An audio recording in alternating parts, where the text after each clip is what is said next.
បាទសួស្តីប្រិយមិត្តជាទីគោរពជាទីរាប់អានបាទយើងអ្នកខ្លះលោកគាត់ធ្លាប់ស្គាល់ហើយដើមភ្នែកគោហៅដើមឬក្រែមក្របាទបងប្អូនដែលមានអាយុវ័យពី40ឆ្នាំឡើងទៅអាចធ្លាប់ស្គាល់ច្បាស់ហើយធ្លាប់សូនរូបគោយកផ្លែនេះទៅធ្វើជាភ្នែកគោបាទនេះដាក់ភ្នែកគោនេះ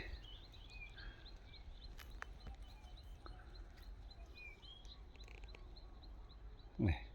ខ្មៅច្រើននេះណាដោតឡើងដើមពងសកែនេះហៅដើមពងសកែបាទវាដោះជ្រៀតគ្នា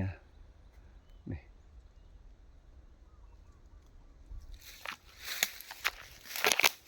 េះច្រើនណា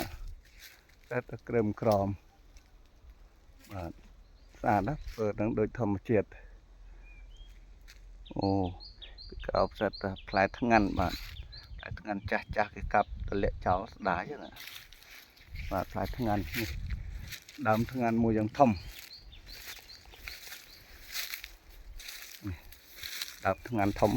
គល់ធំមែនទែន